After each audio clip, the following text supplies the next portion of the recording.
The Power Artwork randomization functions in Randomino may be found in its panel. You can open the panel by navigating to the Window, Astute Graphics submenu. The Randomino panel has the ability to randomize artwork in a myriad of ways, including color, repositioning, opacity, rotation, scaling, stacking order, and stroke weight. An additional set of controls allow already applied common native and Astute Graphics live effects to have their attributes randomized. The Randomino panel's flyout menu also allows each of these individual randomization settings to be stored and recalled.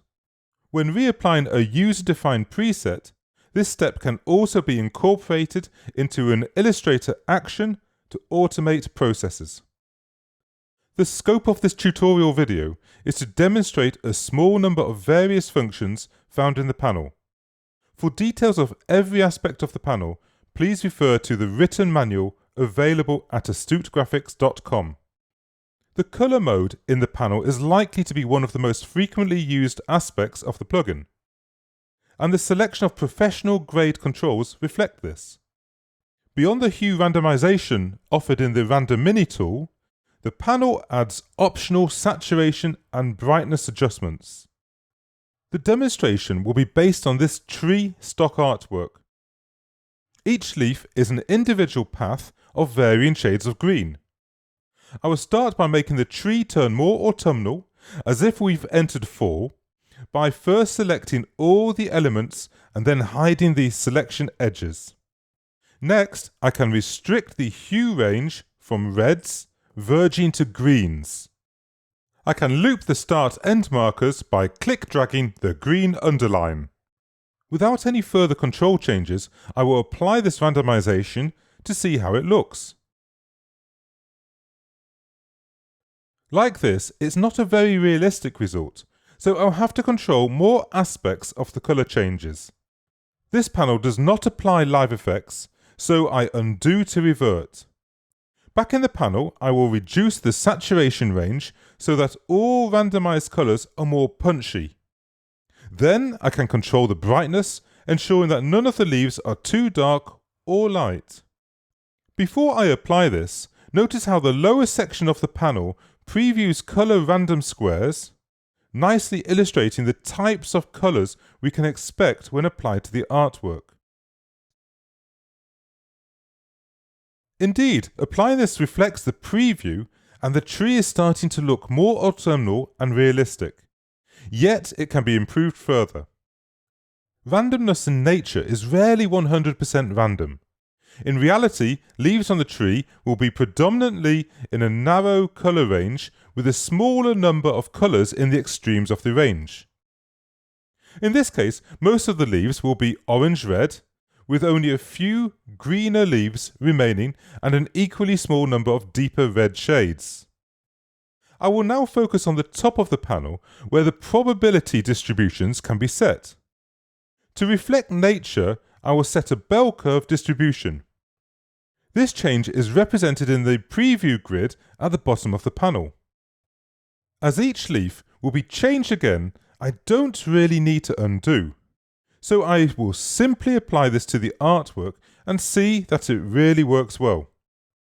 If I like the type of result, I can repeatedly click on the Randomize button. As effective as this is, it's common that I want to be very specific about which colours are applied across the artwork. In the Swatches panel, I already have a group of 4 autumnal colours ideal for the use in the leaves. Deselecting the artwork first, I'll select all 4 colours. Note that I don't click on the Swatch Groups folder icon, as this does not fully select the colours, contrary to what's shown natively.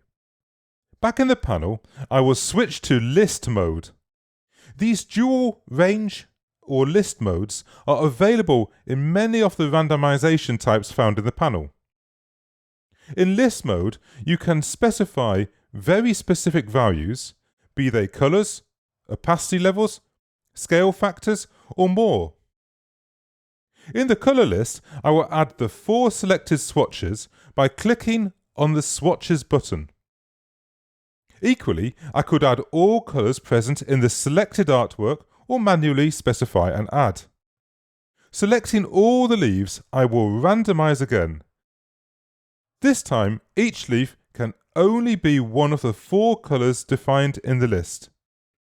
It's not possible to set a distribution curve in a list mode. Instead, one colour or value can feature more by ticking Allow Duplicates, highlighting the colour that's required more, and clicking on the plus button. Upon applying this to the artwork, it's clear there are more mid-brown leaves compared to other colours. This is already looking very effective, but I would like to increase the realism by having some leaves blown off. Before I continue, I will dip into the wider Astute Graphics toolbox and opt for the Super Marquee tool.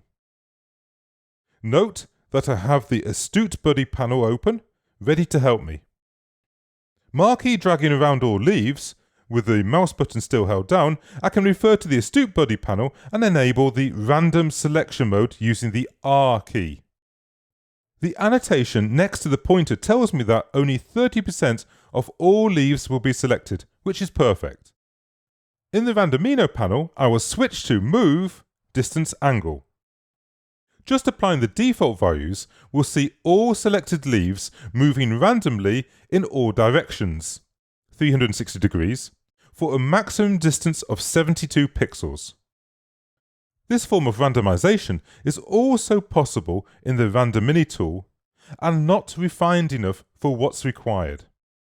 Undoing, I will change the maximum distance moved to 200 pixels and change the distribution curve so that most of the leaves don't move too far. Below in the panel, I want to determine the direction of leaf movement to reflect a gust of wind's action. Rather than guessing the angle, where in Illustrator 0 degrees is east, 90 degrees is up, 180 degrees is to the west, and minus 90 degrees is down, I will visually set the point from which all leaves will move away from. Clicking on the relative option, I can enable the point setter icon and pinpoint the position from which all leaves will move away from. Randomizing this produces a perfect result. Unlike the colour randomization, however, if I repeatedly randomize the movement of selected objects, they will move further and further away. Remember to undo first if you wish to experiment with different random results. The penultimate step I will demonstrate is the ability to randomize live effects. First, I will select all leaves once more, and then preview a native pucker and bloat effect. A negative value results in narrow leaves, whilst a positive value can produce some interesting serrated blades. It would be good to have a mix of these. I will apply any value to all leaves. It doesn't really matter what value is chosen at this stage. The collective effect applied to all leaves can be seen listed in the Appearance panel. It is important to first have the effect applied before attempting to randomize it. Changing the Randomino panel mode to Live Effects, I will change the sub-mode to Pucker and Bloat. There is only one parameter in this effect, whereas other effects may have a further menu to select what aspect of the effect to change. I will set the range between -80% and +80% and opt for a bell curve distribution once more. This will mean the majority of leaves will have minimal pucker and bloat changes, with a small number of extreme effects. The final change will mix the stacking order of all leaves and the tree trunk. This can bring about a dramatic visual change.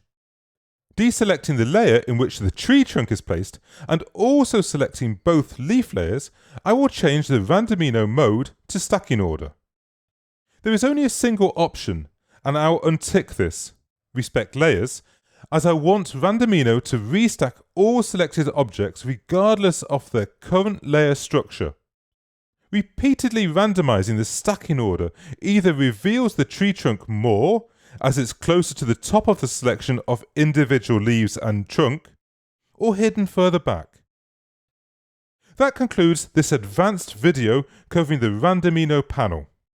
There is still plenty to explore, allowing you to bring fantastic new possibilities to your artwork. Please refer to our written documentation and other training material for more details.